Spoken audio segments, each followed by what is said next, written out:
bam, says we are live. Welcome, Reptile fans. How are you tonight, mate? Good. Good. You ready for a big one? I am, yeah. Can you believe this is our fifth? No, not really. It's gone quick, hasn't it? It is. So this is welcome to another episode of Friday Night Live Reptile Chat number 5. So tonight we before we get started, my name's Troy K. If you haven't seen the show before, my name's Troy K. With me is my good mate Wayne Larks, and hopefully we'll be keeping you guys entertained for the next hour or so. We said that last week when we went for 2 hours. Yeah, we did. It was a good show last week. I loved it. Me too. So what have we got coming up on tonight's show? We have got, if we've got time for it, we'd like to. We've been asked to talk about breeding carpets, so we'll get into that. We've been asked to talk about how you go about proving out a mutation, so we'll cover a bit on that. One thing I'd like to talk about with you guys and Wayne is this coronavirus and rat and mouse shortage. You know, what's happening there with everything, with the country going into lockdown.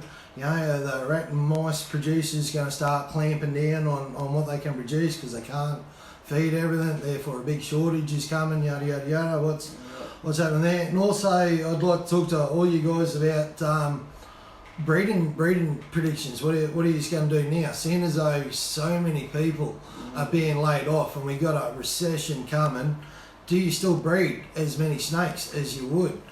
Seeing as though a lot of people aren't going to have the coin to cover a new pet. So a couple of things to get through tonight, man. There is.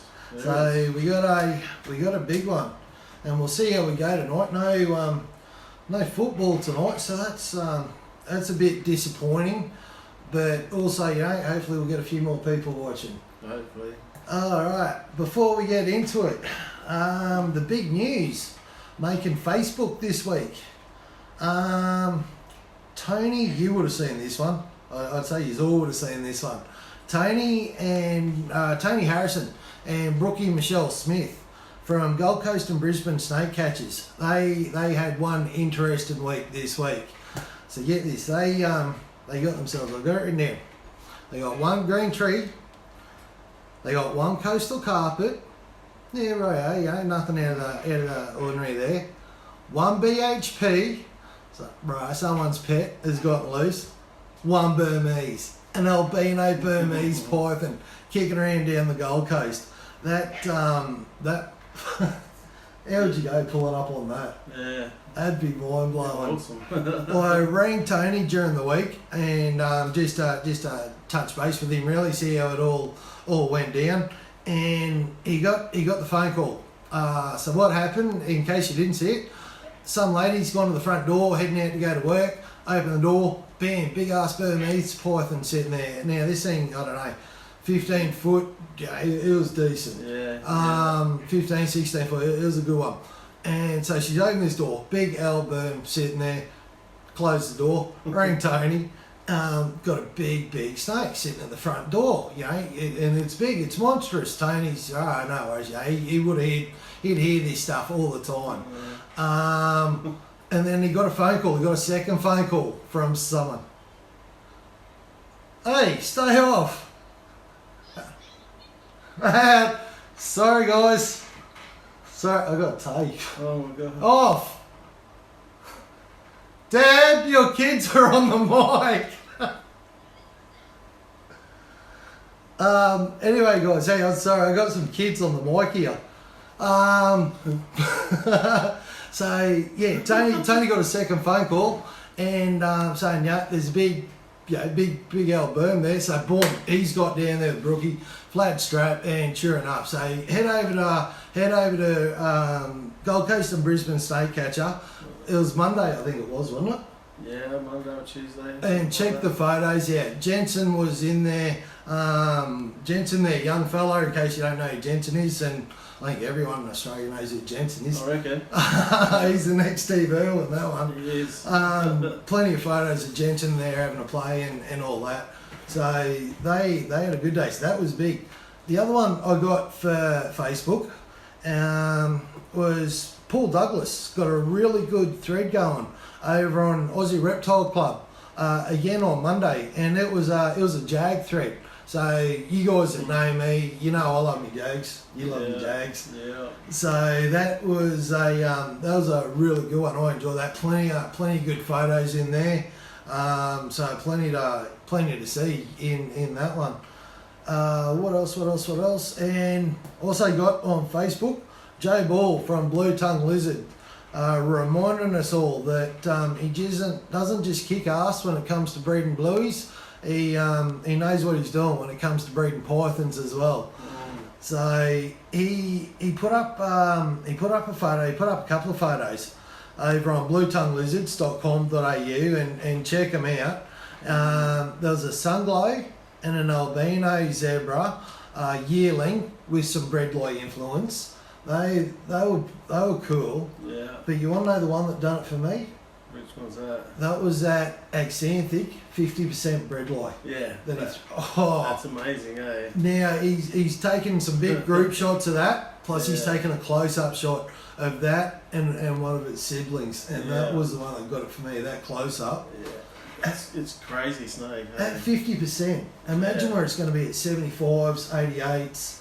Yeah, exactly. So way to go, Joe. Yeah. Kicking ass. Kicking ass as usual. YouTube. I spent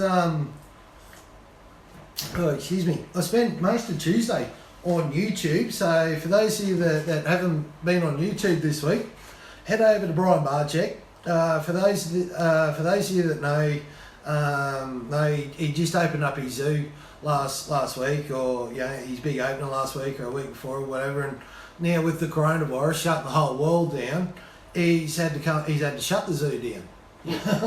Poor bugger. Wow. So what he's doing is he's going cage by cage doing virtual tours. So check over to Brian Barczyk and give that a look. Keenan Harkin, he treated one of his favourite iguanas this week for an impaction. So Keenan getting his hands dirty there. Australia's own Peter Birch and Critter Cam. So Pete again, Pete's been busy on YouTube. Head over to Critter Cam, give him a sub, eh? Pete's been real busy. He's put up some stuff on. He hatched out some baby blueies, so that was pretty cool. But while the Penrith Expo was over, he had Keenan Harkin was crashing out at Pete's place. So there was one there of Pete and Keenan. Again, Keenan on the camera, Pete doing a tour of his reptile rooms. So they were shooting. I think they were shooting something else. But to me, what I got out of it was going through his reptile rooms. So, and you can see Pete has spent he spent a lot of time and a lot of money on setting those rooms up. So head over and give Critter Cam a like. Dave Kuthman, he done his covering of the Penrith Expo. Now, while we're talking about Aussie YouTubers, and we don't have a great deal kicking around, but I found one that I want to get behind, and if you guys want to get behind him as well, it's Wicked Wildlife.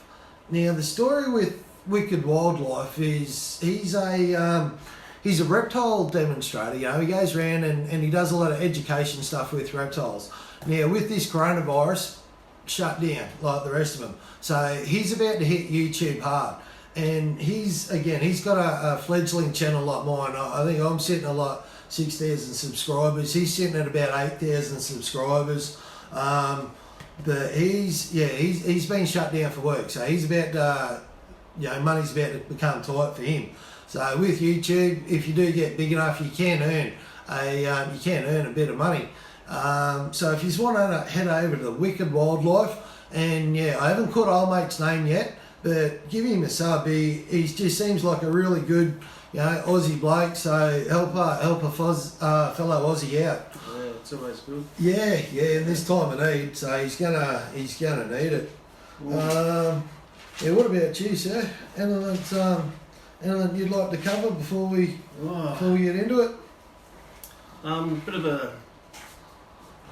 bit of a lesson in life for me. Yes. Yeah. Yes. You do that. I'll try and find these comments, man. Yeah.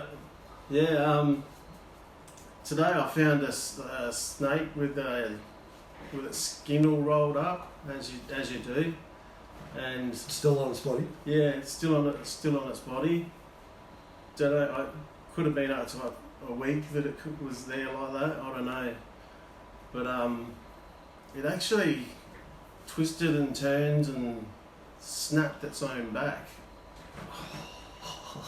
It's a shit thing to have to look at. So was there Yeah. a food item?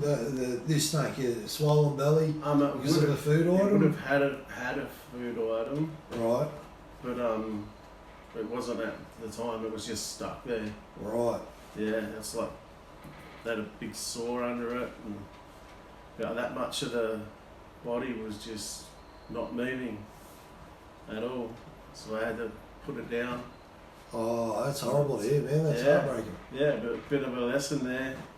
Always check those ones that you think you're gonna shed up, but they've had a feed. Yeah. Yeah. Well, one of the rules when I was keeping them breeding was don't feed when they're in shed. Only to keep the bill down, the food bill down. Yeah. So there was that, but yeah, sometimes you couldn't pick. They were like the day before they had their shed. The eyes would go. They wouldn't be milky anymore. The eyes would be normal. It'd look normal, and you'd give them a feed, and then bam, they'd try and shed overnight, and you'd spot them the next day with that skin wrapped halfway around their body, and you'd have to get in there and try and peel it off. And So normally I'd check everything, after you feed, so. But oh, cheers for sharing. That's bit of a lesson there. that's heartbreaking to hear, but a good lesson for a few people. Hopefully, it'll save some people some heartache. Yeah.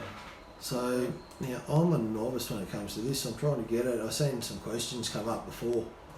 Not a clue. I'm a novice as well. I didn't set up a phone before. A couple of redneck rookies. Yeah. Lucky we got into snake breeding. Otherwise we'd be stuffed. All right. So we got breeding carpets. Now we were asked if we could do a bit of a thing on people wanting to breed carpets for their first time round. How you go about setting up to breed carpets, the lead up to it, when the males go in with the females, yada yada yada. I suppose a quick rundown. Yeah. You wanna go first, or? Well, I feed pretty heavily up to what is it? April.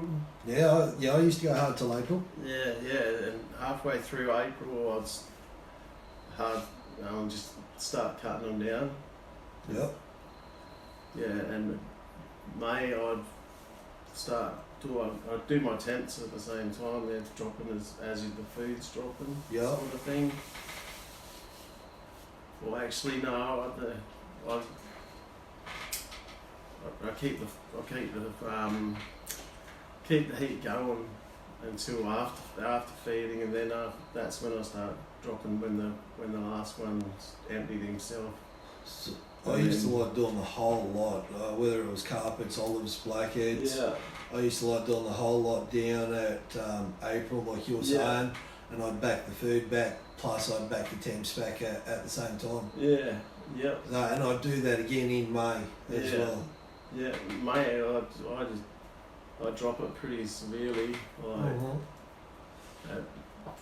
and then halfway through May I drop it the rest of the way that I want to drop it, and then wait a little while and start introducing males. In late May, early June. Yeah, end of May, early June.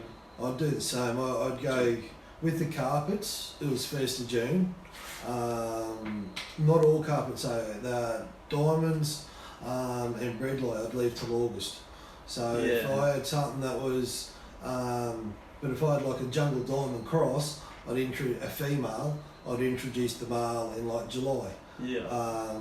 So yeah, I'd play around like that. But rule of thumb was all the carpets by the breadline diamonds were 1st of June, and then ending up with breadline and diamond influence. If they were pure breadline diamond, I'd go August. If they had the breadline diamond influence in there, it'd probably be around the July mark. Yeah. And I found that was really good on the males too. Yeah. I wasn't flogging the heck out of the males come January. You know, right from the word go, you're not bam, bam, bam, flogging them over every female. No. You're getting a bit of more longevity out of your males. Yeah, you do. So I thought summer you kept off Queensland and back and damn missed it. I was trying to read both eyes. Yeah, such a can't read it, eh? No, sorry man, I missed that one. But yeah, temp stay. I think I got it. I think what you're asking is temp stay high. December, December, January, February, March, and then they start coming back. April, May. By June, have you got everything back to where you want it? You've got it cut off either 12, 11, whatever hours you've got this room set up at? Yeah, I've got it how I want it, like by the end of May. End of May? Yeah. And how do you find it? Because we had big 6 foot enclosures for the big snakes and 4 foot enclosures for the carpets. You run everything in, all your breeders in racks. Yeah. Is it a lot easier to heat the racks? Oh yeah. Than, because the enclosures were, I found on a really cold winter's day, we'd struggle to heat the enclosures. Now we were just running 40 watt party globes, but we'd have 2 of them in there in some of the cages, so we could jack it up to the 80 watts. Yeah. But still, some of them it had struggled to get that whole room up. So I ended up having to like aircon the room and shit like that just to help get the ambient temp up so I could get the hot end up. How do you find the racking system? They're brilliant, and they're just awesome. The hot end just heats up nice and quick for you. Yeah, you got no a dramas. nice hot spot there. That's always 32 or at. I'll keep it at 32 while it's on. Yep. And that's only for 6 hours of the day or something, or 8 hours of the days. Now, for those that don't know the racking system, whose racking system is this? Is this Vision or yeah, Vision. That they come from Steve Crawford. What's his business name? I can't remember. We'll find that one out for you. Find that out, but yeah, they're basically Vision racks. Vision racks, Steve Crawford. They're a lot bigger than they look and stuff. They are. You can even just leave them in there and they'll do the maternal thing and everything. So you've actually let a female internally incubate in one of these tubs? We've done two clutches last year. That's cool. Now that's something I've never done, and I'm kicking myself that I've never done it. Yeah. Was let something maternally incubate. Yeah, we've done zebra to zebra, Mm-hmm. and that was in the smaller tubs over here, the grow-out tubs. Right. And that was fine. They hatched out really good. Right. So what other? Do you remember what's that rack size called? They're python racks. Right. They're called. And I think they got a name. I can't remember it. And there's something 70s. Because I remember seeing photos of these everywhere when Yeah. these first hit Australia. Yeah. And especially this size rack behind us. These, I couldn't tell you. I'll have to look into it. It's a lot of money there. Yeah. I remember that's why I never got into it. The price was way out of my price range. Yeah. When I got into it, all I could afford was a trip down to Bunnings and a bit of melamine and a sausage. Yeah, because of my back and stuff. These are brilliant. Yeah, well, they look easy to clean. Yeah, easy to clean. It's all plastic and stuff. It's light. Yes. I can move them around. Yes. If I want to, you know, pull the whole tub out, stick it on the bench, and Well, there you go. So there's a bit about caging versus racking, but with carpets, I used to breed all mine in 4-foot enclosures. They had sliding glass fronts, vents were at the front. And what else? Bit of a heat divider in there, and again a 40-watt party globe. So the snake had its hot end, had its cool end. I could keep the hot end at around 32, 33 degrees. Cool end could get down to 28, 27. No worries. And yeah, so there's a bit of a difference between racking versus enclosures. How do you go with? Do you open to look for observation? That's what I loved about the enclosures was you walk up to the enclosure and you can see ovulation. So do you check for ovulation or? yeah, Yeah. yeah. I walk up, just you can see straight through them really. Right. Get right up to them. And I was just wondering if the snake's hanging right out of the back. What do you need? Just give it a little crack. Yeah, then you just pull it out a little bit. Doesn't upset them too much. No, you got to be careful, but no, doesn't disturb them much. Right. Well, it obviously works. You breed a shitload of snakes every year. Yeah. So do a lot of other people using racking systems. So Yeah. it's up to you guys. Racks or enclosures. They're both proven systems. Yeah, I used to have enclosures. I love them, absolutely love them, but I just can't get down there and. Yeah. With your back. Yeah. Well, I don't know if everyone knows Wayne's got a buggered back from being young and invincible. Yeah. Fucks a lot of people up. It does. Being young and invincible. Bloody hell. Now, where are we up to? We're up to, right, it's winter. We've just introduced our males. Yeah. Now, what do you look for now? You look for next thing's ovulation, or you look for the Just, hookups, the lockups? Yeah, lockups basically. It's just any action, sperm movement, you know. Yeah. Sperm plugs on the back of the female? Yeah. Yeah, well, that's one thing I used to look for with the olives, because it was very hard to catch them mating, so you'd go looking for the sperm. As gross as that sounds, to confirm right there's been a mating, you'd go looking for a bit of dry sperm on the back of the female. Yeah. Sometimes just don't see any mating. No. You know. No. Now, just say that happens. Just say you've got a pairing going, you don't see any mating. Do you introduce a second male to try and witness mating, or do you start combating? Do you introduce a second male and start combating, and you still hope that first male does the job? It all depends. If you know the snake, and it usually does it, and you don't see it, Don't worry about it. Don't worry about it. Makes sense. But yeah, if not seeing action, you just use skins. Yeah, that's a good trick. What Wayne's talking about, to skin from another male, a shed skin. A shed skin. Don't skin the don't skin your the snake. But also, I'd get another carpet pipe and take the male out. Right.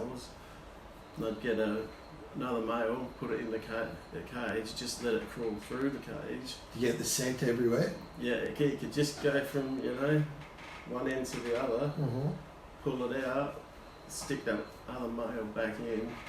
He'll be pissed. I found that with the olives a lot. If I had a male that wasn't doing the trick, the scent of another male would send them crazy. Yeah, and I did blackheads. I didn't have another male. Right. So I just bloody put a carpet into that enclosure, took both the adults out, put the carpet in there, let it roam around for 5 minutes, took it out, put the blackheads back in. They were locked up in no time. Yeah.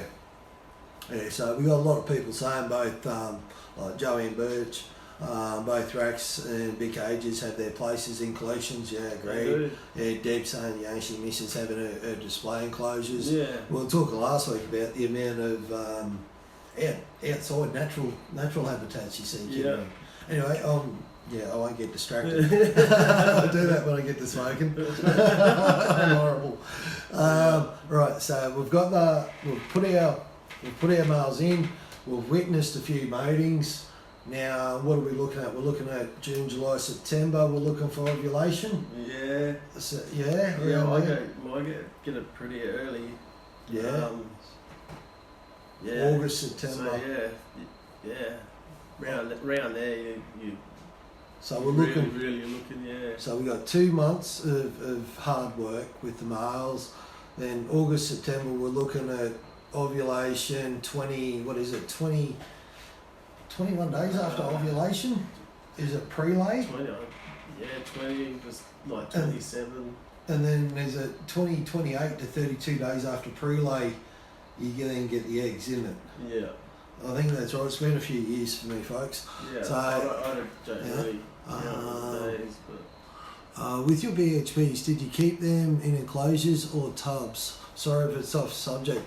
Well, myself, I was always 6 foot enclosures. But you've successfully bred them in racking system, in tubs. Yeah, in tubs, in enclosures, and so there you go. There you go, Trent. Yeah, so both systems, man. Yeah. The blackheads are fine. They're really cool. Yeah. Well, the reason why Dan and I never went to the tub system was I'm a tight-fisted bastard. Yeah. And we'd spent the money on the enclosures. They were still working. Why throw out something that still works? You'd spent the money on it. Yeah. That was the only reason why we never got into lining the whole breeding room, because like you said, there's a lot of money sitting here. But it is such an amazing looking system. Yeah. I find that the tubs for hatchies, to me that's nearly a must. If you put a hatchie in a big tub, in a big enclosure, a lot of times they're going to freak out and not eat. What weight do you guys suggest for your males and females for breeding? Got your mark. Where in the tubs I've found they feed a lot better. They're just a lot more secure in the tiny little tub. And if they start freaking out from that, you'd always throw in like a empty toilet roll or a light box or something, and they could get even smaller again and feel even more secure again. Yeah, for sure. I'm getting sidetracked. Right, so June, July, August, September, we're looking for ovulation. Now, ovulation is once you've got. I'm not a vet, so I'll have a crack at explaining it. You can jump in if you want. Yeah. Female snake, you got like three tubes. Ovary ducts, you got eggs. Eggs are being pushed up and then coming down the centre one. Now that ovulation is the eggs coming up meeting, and that's what you're seeing. You're seeing the swelling of those eggs coming up meeting and going down the centre. Does that sound about right? Yeah, you should see a nice swelling in the snake. Now, how long in the carpets? Was it 24, 48 hours? It's pretty quick, isn't it, ovulation? Or would it last a week? It can go a couple of days, but usually it's over a couple of hours. Yeah, now what I noticed was you'd see the females kink their tails up, and that'd be pushing all the eggs up. Yeah, if you watch carefully, you can see them pushing. Yeah, you know. So that'd be, to me, that was the first sign of ovulation. Watching your snake, and the female's tail just kinks out a little bit funny. You see she's pushing up. So and then before that you might get a little swelling. Yeah. And it looks like ovulation, and you think, oh yeah, I got it, yeah. But it's not. Yeah. You gotta wait till you see when she's swallowed a Coke pushing. And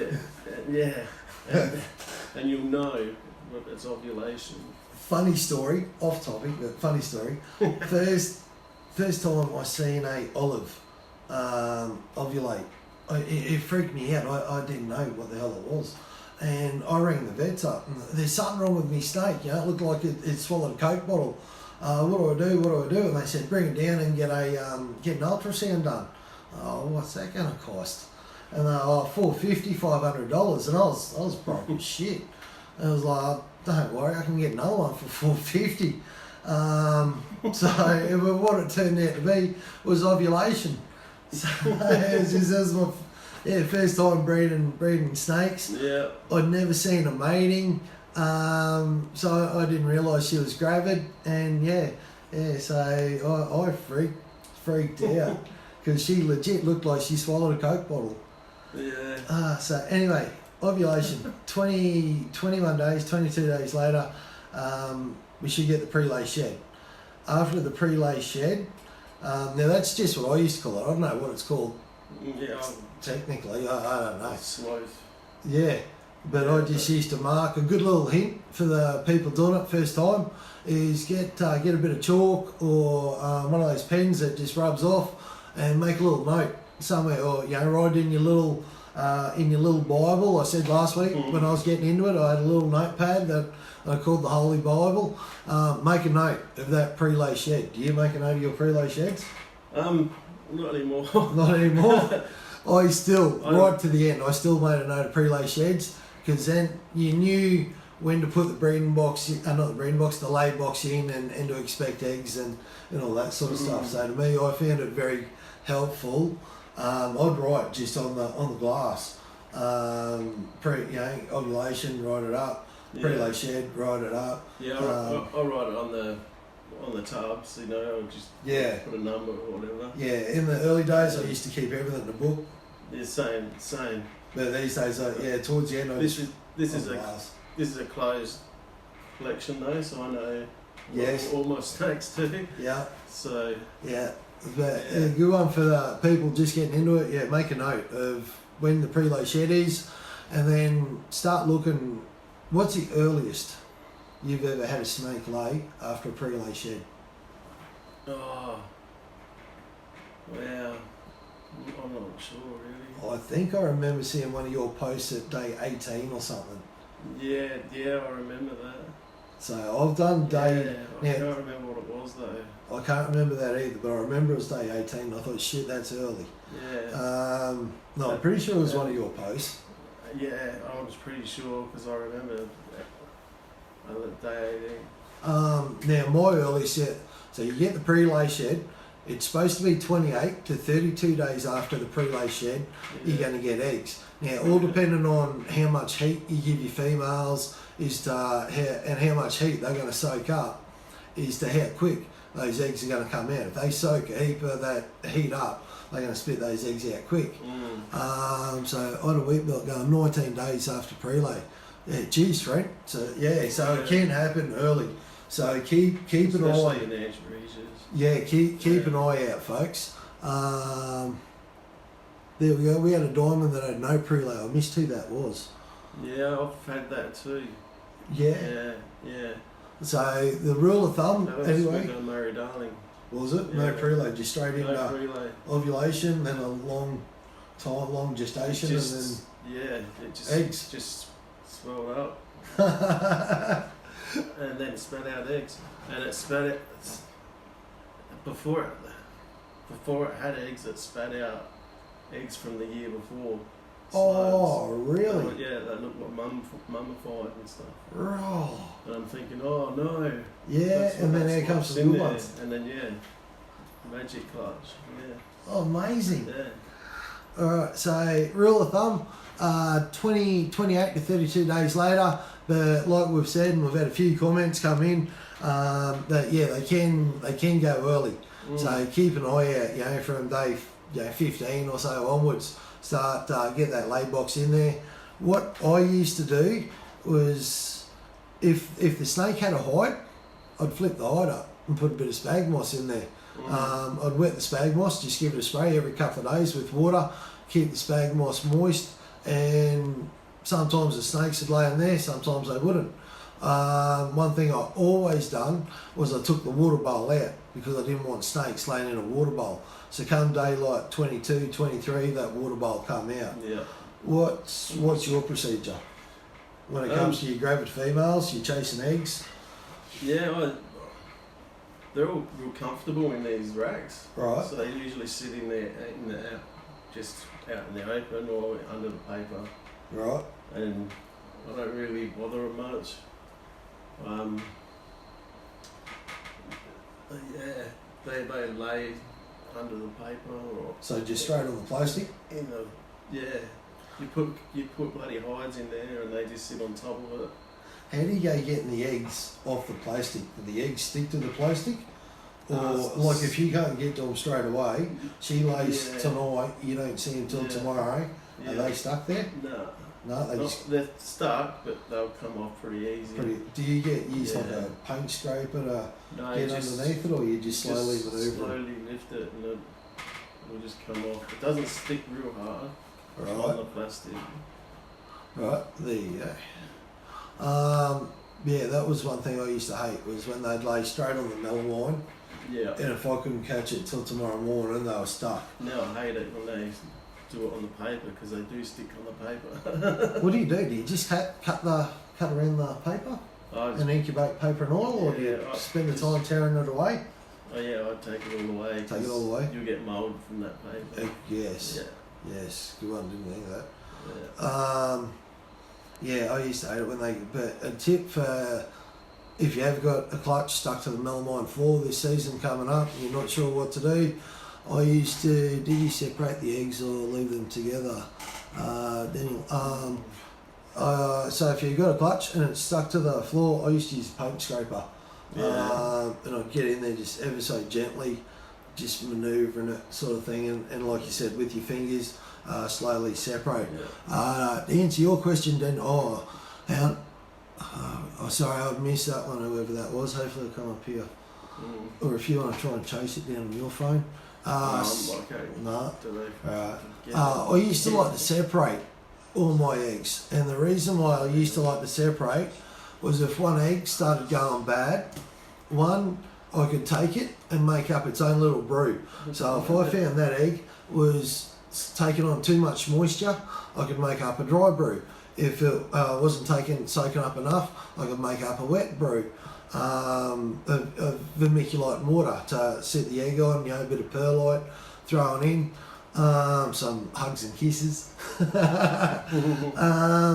The other reason why I used to like to separate was if that didn't work and the egg started going bad, I'd just throw it, and there was no danger of any of the other eggs getting the mould growing over them. Now, you can get eggs with mould on them that hatch snakes out. I've seen it happen. You've had it happen. I've had it happen where you've got your eggs, they get mould, and one thing I used to do was go through every night if I had a mouldy egg and wipe it down with paper towel and try and nurse it through. You do that? Yeah. So there's a little trick. Good. If you got a mouldy egg that you're trying to nurse through, water droplets on it, anything like that, go through with a paper towel every night and clean the egg. Don't roll the egg, pick the egg up, give it a good clean out all that sort of stuff, and then put the egg back. Don't roll the egg around. So sidetracked again. Yeah. Sorry folks. Yeah. Alright, so where are we up to? We're up to eggs. Any comments? Yeah, well, we got a good question here. So, breeding and that shit. Introducing ovulation, prelay, and eggs are due. Yeah, eggs are due. Then rough hatch dates and stuff like that. Did we go over hatch dates?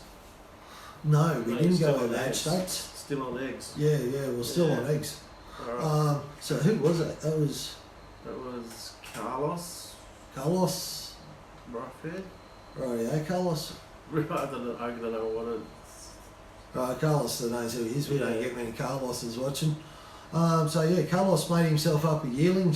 What's he got there? He made himself up a yearling breeding sheet with introductions, ovulations, prelays, and when the eggs were due, and then a rough hatch date as well. So that's a good little tip. I don't know what Carlos done with them, if he kept that sheet, if he kept all the sheets together in a book somewhere, if he put that sheet to the cage or what he done, but that's a good little trip, Yeah. Carlos. He wrote it out, so I thought.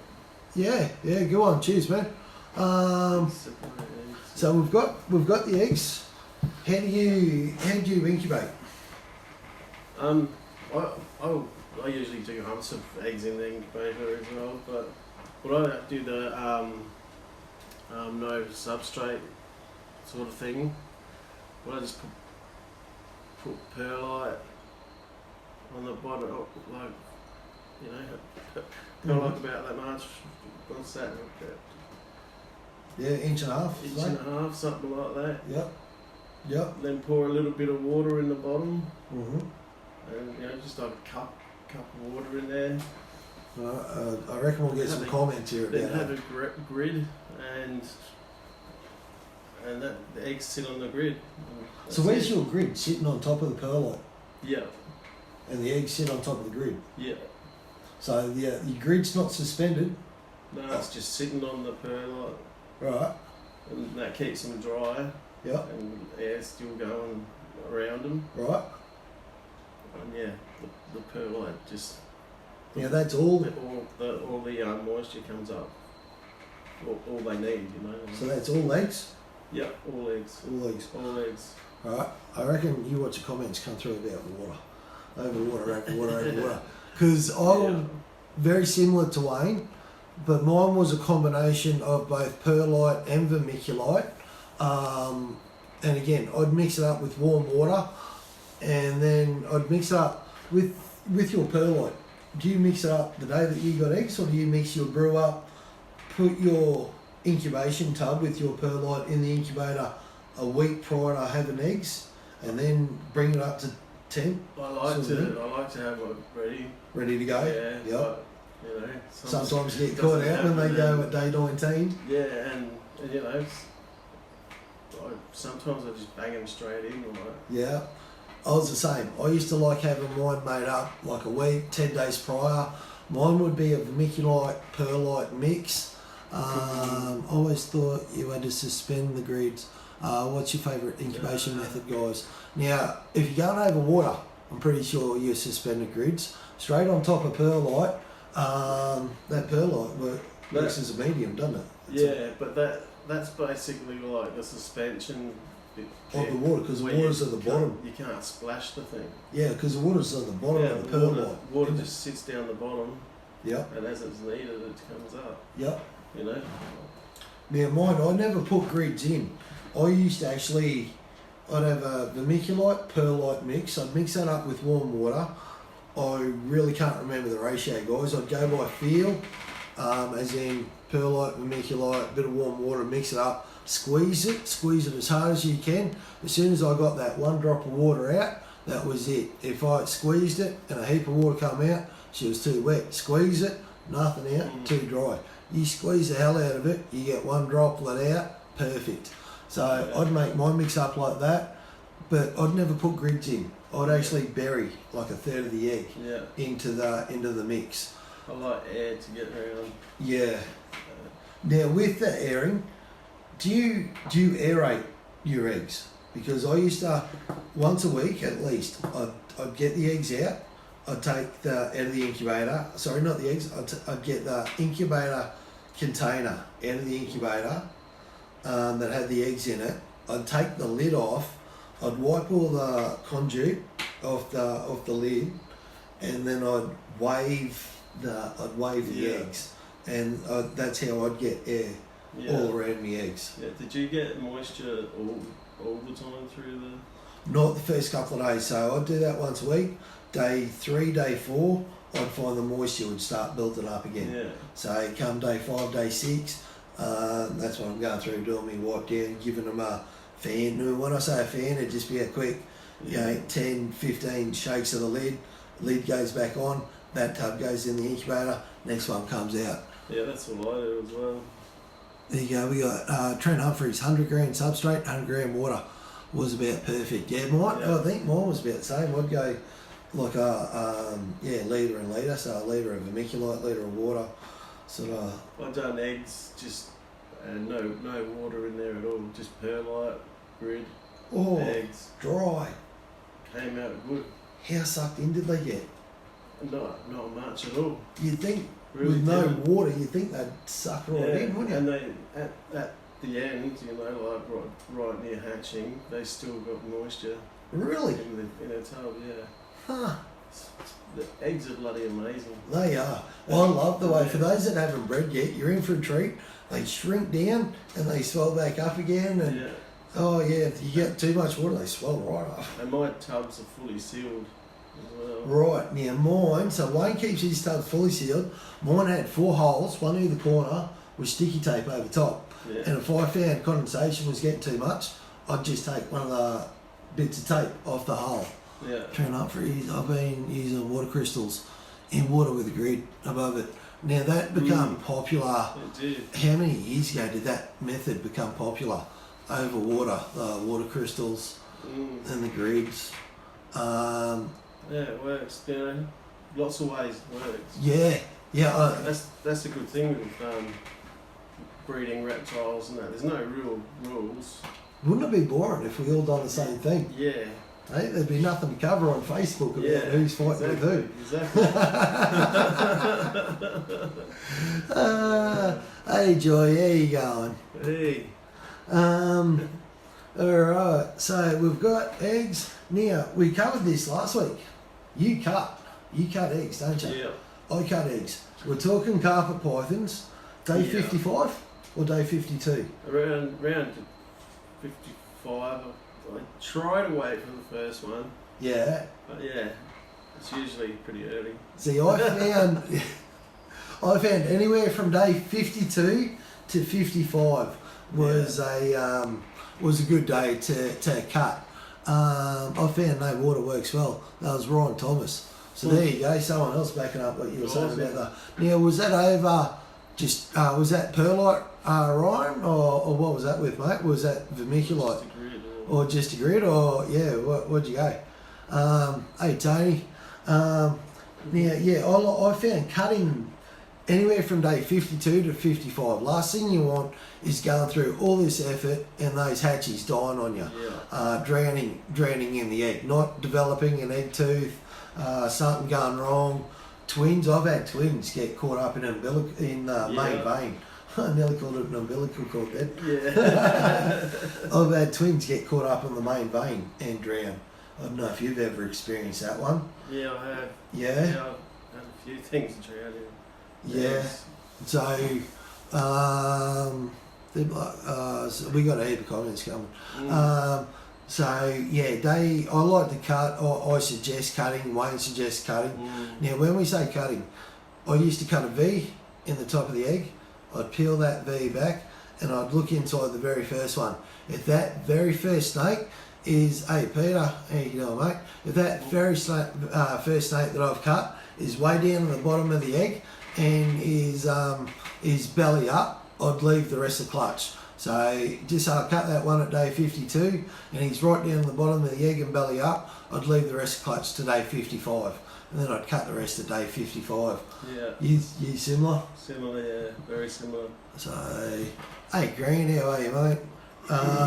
So that's that one. Now, once you cut the eggs, for those of you that watch Jay Brewer, don't stick your finger in and get them out. I'd leave the eggs in. I'd cut them a V. I'd put the egg back down and I'd leave them. And the hatchling itself would come out. Some would come out within a couple of hours, some would come out within a couple of days. Yeah. You found the same thing? Yeah.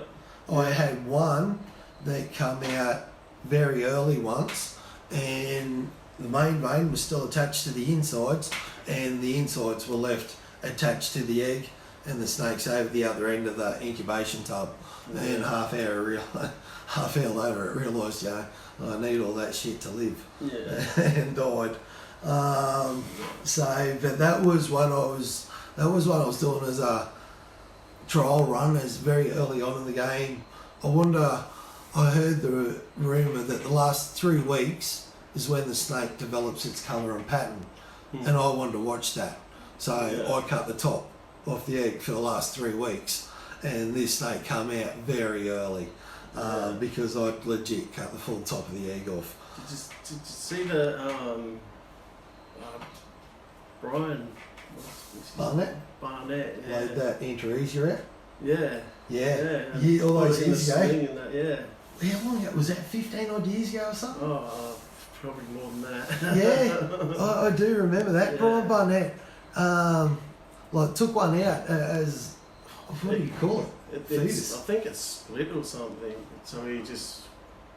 And he's incubated this Yeah, egg, and it incubated was- this snake out of its shell. It was the little fetus just sitting there, and you could watch it grow. Yeah. Now that's when it was fully dry, perlite buried. Wow. Perlite buried.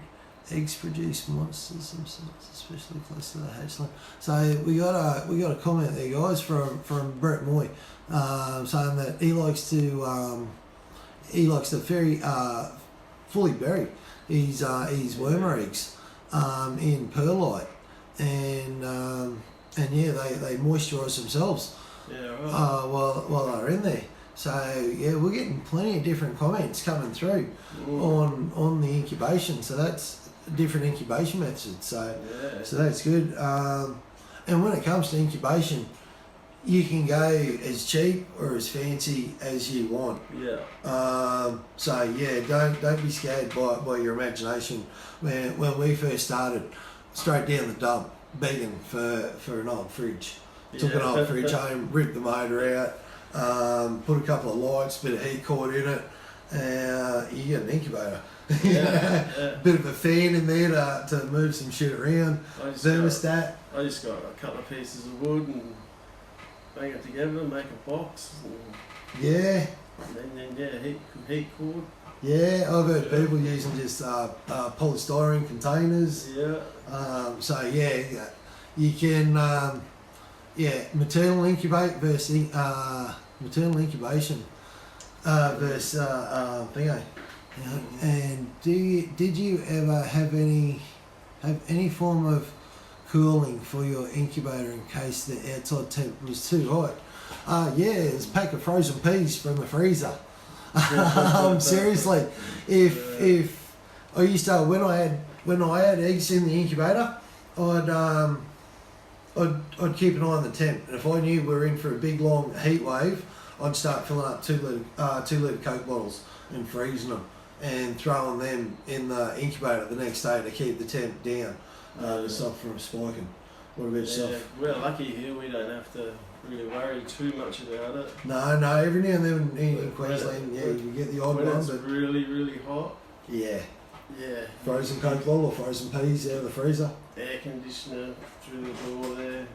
Yeah, You know, whole house gets air conditioned. Yeah, Wayne's lucky he's got this whole room airconned and whatnot. So yeah, the outside temps are going to blow up to 40 degrees, cooking the inside temp up. So that's But yeah, I used to have to do all the bottles. Yeah, well, I still used to. Yeah. Again, it worked, and again, whatever works. So Pretty sure we've done it here. maternal incubation. I've seen one versus maternal incubation versus artificial incubation. I suppose that's called, isn't it? Now, I like myself. I never maternally incubated, and the reason why was I wouldn't feed anything in the breeding room. We had all our breeders in the one room, very similar to Wayne's set up here, but cages versus racks. Now, I wouldn't start feeding again until the last female had laid her eggs. So that was usually around November, and then I was feeding slowly during November, and then hard December, January, February, March. When you're maternally incubating, you don't get that luxury of November and December. They're still sitting on eggs. So you've maternally incubated. The girls that you've maternally incubated, have you been able to get the condition back onto them to breed again the following year? Yeah. You have? Yeah, but they're young girls. Right. So they're growing anyway. You know what I mean? But it would have taken a lot of food to get them back into we condition. do feed a bit. But yeah, I'll probably be doing them same snakes again this year, just for the interest of it, really. Holy shit, we're pushing on an hour, guys. We were supposed to talk about proving out a mutation. I can tell you now, we'll scrap that. We'll do that another night because, again, that's another good topic that we don't want to skimp on. Yeah. So, all right, so that's about incubation. I'm happy with that, with day 55 incubation. If you haven't seen an egg pip by day 55, make sure you cut. Yeah. With your eggs and your hatchlings. Yeah. Usually with my hatchlings, I wouldn't offer food. So the egg hatched, I wouldn't offer food until it shed. Yeah. Which was usually 10 days, 2 weeks later. Yeah. You guys is the same here? Well, yeah, even a little bit longer. Yeah. Yeah. So there you go. No problem with maternal incubation and breeding year after year with ants. Sorry, I missed to post that. But I got the comment in, so we're getting there with it. So yeah, when it come to feeding, that's what I'd do too. I'd take them out of the. What I'd do, the eggs would hatch, so I'd have all my eggs in one tub, all separated. The eggs would hatch. I'd take them out. I'd label the tub as to what the mum was, what dad was, when they were hatched, and all the bubs would go into one tub. And to make life nice and easy for myself, I'd leave that tub in the incubator with a water bowl in there with it, and then as the snakes shed, I would then pull them out of there and move them into the hatchling room and into their very own hatchie tub. And I'd label them up, who their mum was, who their dad was, give them their own little individual code, and yeah, that's pretty well the routine that I used to have. You got something similar going? Pretty similar. So straight away when they hatch, I just set somebody and clean them off, and everything else is the same basically after that. Well, there you go. Wayne pops. I'd never learned how to pop, but they say if you can pop them as soon as they've hatched, that's the best time. It's the best time. Yeah. They just come straight out, and you can be sure that it is a female if it doesn't come out. Well, there you go. That's Are you happy with that? It's 8:30. Are you happy with that? With the carpet breeding? I hope you guys give us a thumbs up if you're happy with that. If we got enough info out there for you. Yeah. Well, if you need more. Yeah, if you need more, if you got a question, shoot them out now. Peter's fed his girls while they are incubating. There you go. Good one from Joanne Birch. That Peter has actually fed his girls while they're maternally incubating. Yeah, I would do that too, like just little feeds. Yeah. Only small feeds. You can read some questions if you want. I'm going to have a second space. Best of luck, man. I don't know, what's the question? Whatever's coming through, Apart brother. from feeding early and cost management. What's that? Apart from feeding early and cost, maternal versus artificial incubation, any pros and cons? Well, to me, the big one was giving you the extra feeding time with the females. Yeah, well, to me, that was it. The pros is you don't really have to do anything. You don't have to put them in an incubator or anything. They just stay in their cage. What did you... Now, the mum was incubating. Yeah. Did you ever have an egg go off while mum was incubating? Yeah. What happens with the rest of the clutch there? Because with her incubating, that kind of takes away the ability of you being able to clean that egg. Yeah, it does. So what happens there? You can...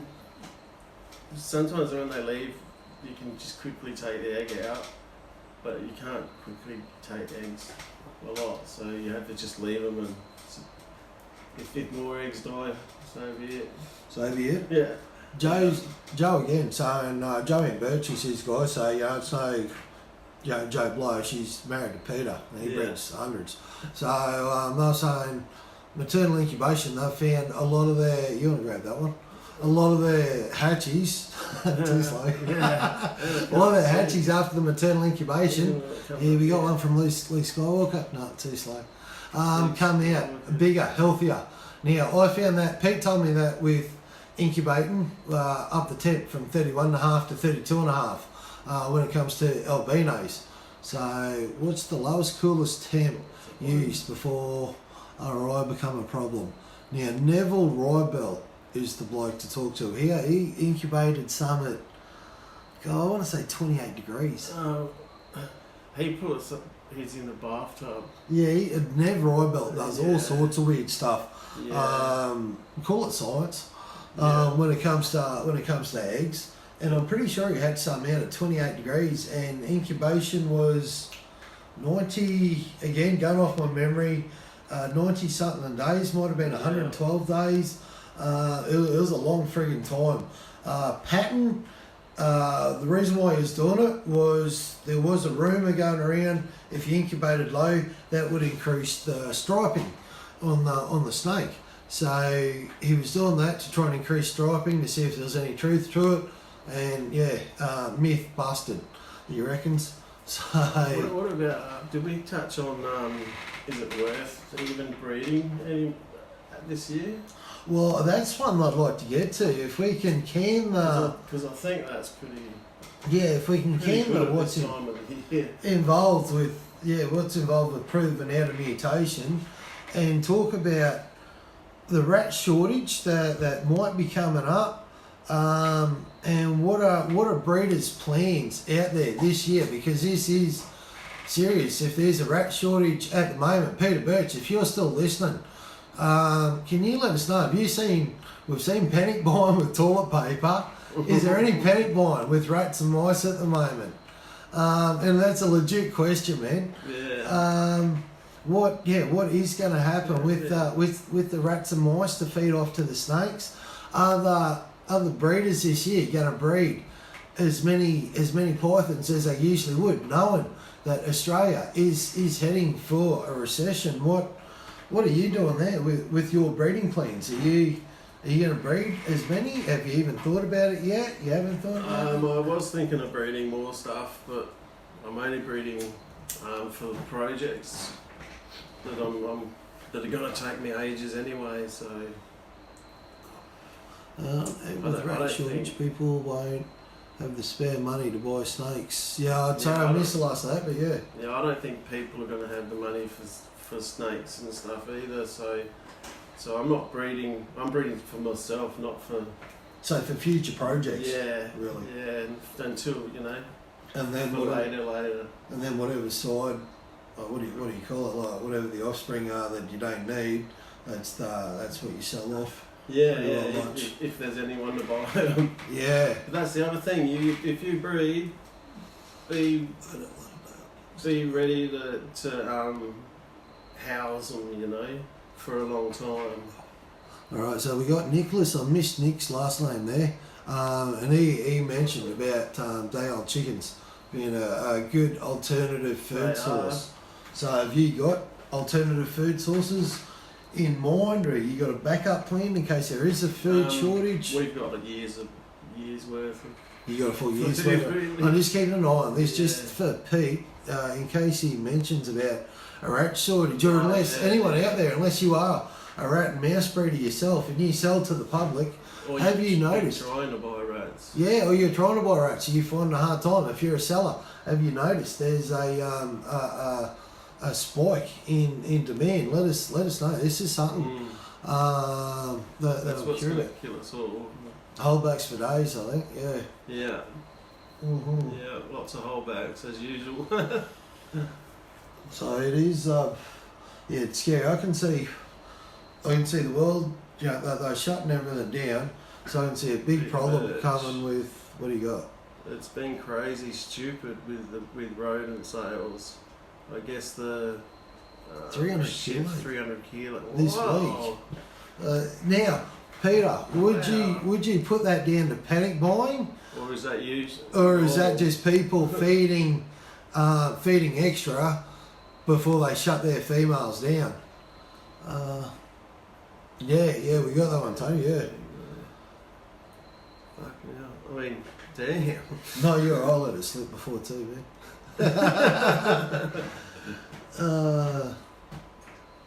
So there's a bit of a lag at the moment. But Yeah.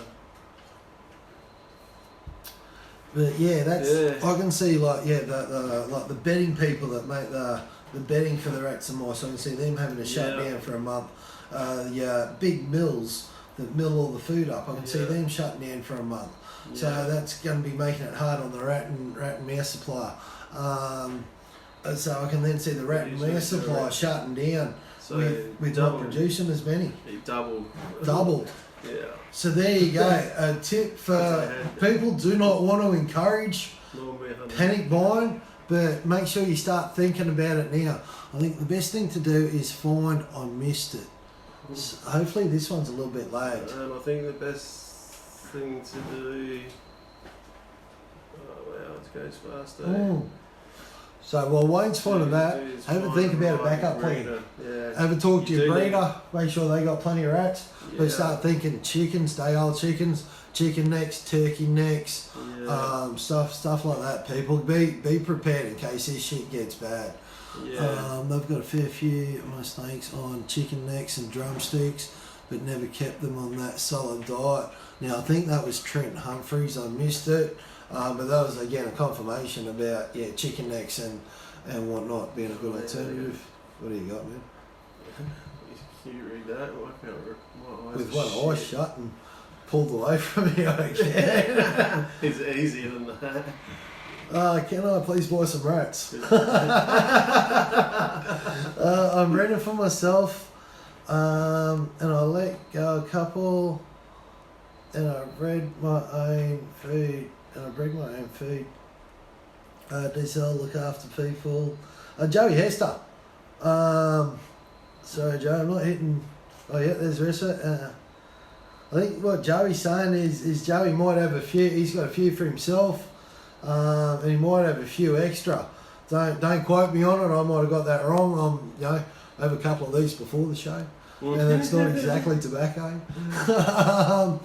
But I think that's what Joey's saying there. So, if not, sorry, Joe, man, you're about to get loaded with fucking a shitload of shit. There's that word again. That's 3 times tonight. Anyway. You guys are sad. Hey, what? Tim. Yeah. You knew that before you married him. Yeah. Alrighty. So, that's the... Is there anything else you really want to talk about with the breeding side? I haven't seen you for a while. Listen, the boys need, what's that? Siri. Need Siri to read the questions and comments. Yeah. Yeah, we do, mate. Yeah, hit us up with it. We do. I'm half blind. I can't see myself going in for medical procedure anytime soon with this shit. No. I'm staying well away from the hospital. Alright, what else are we up to? It's been a good show tonight. What are we? We're an hour 10 into it. You happy with that? You happy with chatting about telling people to get in front? Yeah, you thinking about loading up in case their rat supply runs out? Yeah, what's out there now? It is. Giveaways.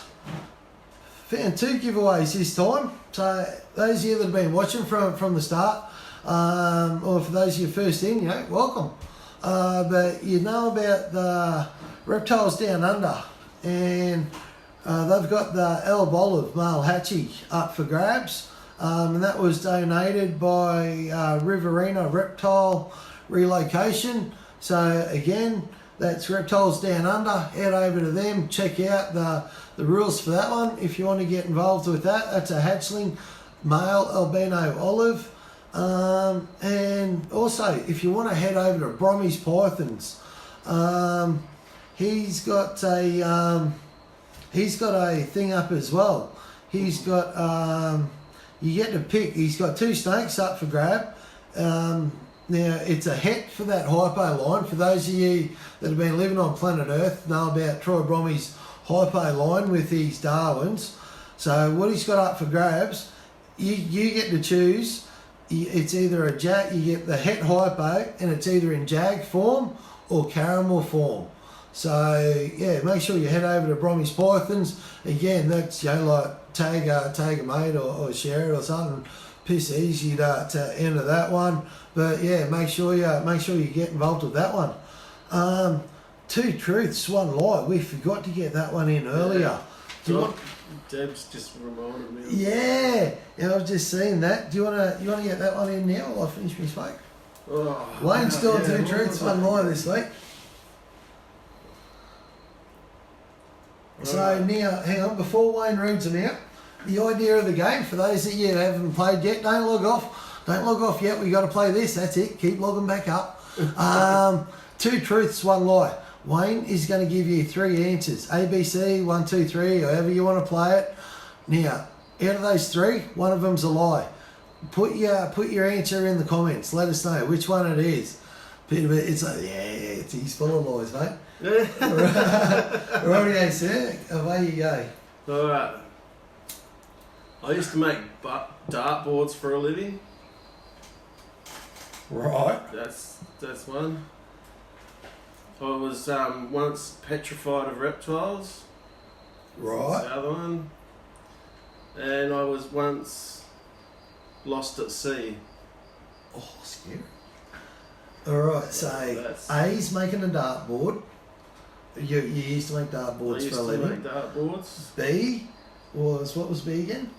I was once petrified. You were petrified of reptiles. And C was lost at sea. I was once lost at sea. A, B or C? A 1, 2, 3, however you want to play it. We're not prejudiced, we're not racist. Load it up. Away you go. We'll fill in a bit of time while everyone fills it in, and yeah, we'll get back to you with the answer. See how good of a liar Wayne is. I played cards with him a fair bit. So. All right. Post of the week. You got a post of the week for this week? Did you found out of that? That really piqued your interest? I've seen a couple that really hit my interest. Like, I'm an xanthic bloke. Yes. You know? Understandably. Racist. Alex Leith. Yes. Alex Leith Pythons? Yeah. Oh my god. Have you it? seen that xanthic he's got? No. It looks like a super zebra, but it's not. Oh yes, but I have. But there was a zebra involved in the breeding. It does look like a super xanthic zebra, doesn't it? But he's claiming that it's not zebra. He's claiming it looks like it's not zebra, and I believe it. Well, he knows what he's talking about with snakes. So He'd be able to get the close up of the head. That thing is amazing. And the other one was Corey Farr. Yep. Another magic hatchling with a nice ghost. Right. It's just stunning. So. Well, I'm like you. I had 2 that caught my eye this week. One was that Paul Douglas in Aussie Reptile Club and the Jag thread. Love Jags. You can't go wrong. You got me. Right there. Yes, sick man. Alex Leith Pythons. Yeah. Yes, it is. It is a it's saying here possible super ghost. Oh, so it could be. I'm saying yes, it is a super. If you can head over and check it out. Anyway, it's a sick looking snake. Yeah. But I'm like you. I had Paul Douglas with the Jag thread in Aussie Reptile Club. Shoot over if you're not a member of that club. Join that club and check the post out. Check the whole page out. It's amazing. A lot of activity in that club too.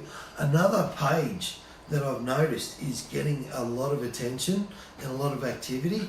I haven't gotten it written down here, and that's I think it's Diamond Python Lovers or Diamond Python Lovers.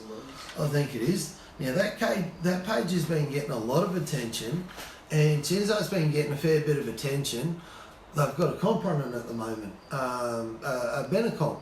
So for those with a diamond that want to get involved. I think last I looked it was up to like 158 comments. Yeah. And still going. Wow. So plenty of amazing photos to see. I love this. We still got answers coming in, man. Yeah, love awesome. it. So head over to Diamond Python Lovers. Join that. If you got yourself a diamond python, get involved in the comp. and especially with Australia getting locked into lockdown, this is all we've got. Social media sort of thing to keep us going. So get involved with as much as you can. Don't be a troll. Don't be a pain in the ass. Welcome the new people. Yada yada yada. So those were my posts of the weeks. Shout outs. I've got to give shout outs to Jason Deacon, hope he's still watching, and Andrew McKellen again, who shared this thing around like herpes. It went everywhere. Well, I should say shared it around like the coronavirus. It went everywhere tonight. Last I looked, I think it had 60-something shares. So champion, boys. Champion effort.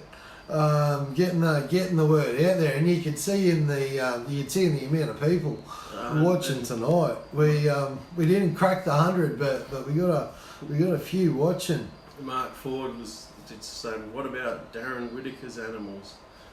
They were sick, eh? Yes. Now, which one was that? Was that the old? No. He's doing a few combinations. He's got a granite thing going over the. I can't remember. Now I haven't been on for a while. He's Morelia by Design, isn't he? On Facebook. Yeah. Darren Whitaker. Yeah. So head over to Morelia by Design. Check that one out. Yeah. Make sure you give it a like. Crazy stuff, and he's a really good guy. So. Yeah. So plus he went quiet there for a while too, I think. Yeah. And he's just coming back out into it. He still sticks to himself. It's just. He's got to put these out. So, head over to Morelia by Design, give that one a like. Yeah. Now, shout outs to the boys done that. Upcoming events. Yeah. Coronavirus. Yeah. Everything's in lockdown. Yeah. I'm not sure what Manish is doing. Manish had his Carpet Fest going. Last I seen, that was 6th of June or something like that. He was going to make that, but for some reason he's gone and made everything. He's gone and closed everything again. I think you got so you can't see it. No, so you got to answer questions and shit to watch it. So I can't tell you what he's up to. Secret squirrel stuff. Yeah. So I can't tell you about that. That was about all I had was Carpet Fest. So I can't tell you if it's coming up or not. All I can tell you is check out Carpet Python TV. You'll have to answer a few of his questions or whatever he's got going and see what he's got going there, see if it's still happening. If anyone watching, if they know if it's still happening, feel free to shoot it up and we'll let everyone else know. Yeah. But that's, other than that, coronavirus, stay at home, stay locked down, stay safe, everyone stay in the house. Just send the one person out pretty well much. That's it. I don't know about you guys. I pulled my kids out of school about a week ago. This thing scares the shit out of me. Yeah, we got our kids out. We got our we got Tay and her niece. They're the ones on the mic before and the shit out of me. But we're in lockdown. It's only you that comes here. Yeah, well, we're the same at home. Jess leaves to go to the chemist and groceries. Straight home, strips off, clothes in the shower, clothes in the laundry, jumps in the shower, and then gets changed because we pull the kids out of school. I'm one of those vulnerable, I've got no immune system. So if I get this, I'm stuffed. So this one, it's scaring the hell out of me. So other than this place, I'm just at home watching YouTube and Facebook pretty well much. Speaking of which, seeing as you're reptile keepers, that's one thing I have done. I've made up an F10 thing and thrown it in the car. So every time wifey goes to the shops, as soon as she's finished at the shop, she comes back, she sprays her hand before she touches the steering wheel and anything like that. So if a reptile keeper, swing yourself up just an extra bottle of F10. We made up bottles for the neighbours and everything, it's time to help people out. So, sad news tonight. We'll end it on some sad news and we'll do it since we're down what are we down there, 30 something watching, 36, 37 watching. So, sad news tonight. When I first, hang on a tick, if you're on YouTube, go to Vivscape. Now, Vivscape, that's from Dane Jensen. I haven't checked that out myself, but Vivscape's. So if you're at home and in isolation, go and check it out. That's VIV_scape. SC, I missed it, APE, I think. Another one, while you're checking out Brommies Pythons too. That's BROOMIES_Pythons. PYTHONS. Yeah. So there's a spelling for those two. Who wants to see what I was lying about? Oh yeah, we got to do that before we get to the sad news. So who wants to see what Wayne was lying about? Thumbs up if you're ready. Yeah. Wow, what was it again? Yeah, so I'm hoping too many people. Oh look at that, that's gone from 36 to 43. Amazing. Oh, Everyone's remembered. Oh shit, we forgot to see what Wayne was telling Porkies about. yeah. Here they come. Here they. I love seeing all those thumbs up and Yeah. reactions and stuff. Well, alright. Alright, so you're going through your answers again, A, B and C? 1, 2, 3? First one was I used to make dartboards for a living. That's A.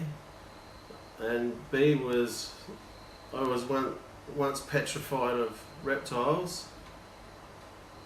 And C is I was once lost at sea. Lay it on us, man. That's the way to do it. Which one's the truth? Which one's the truth? Drum roll.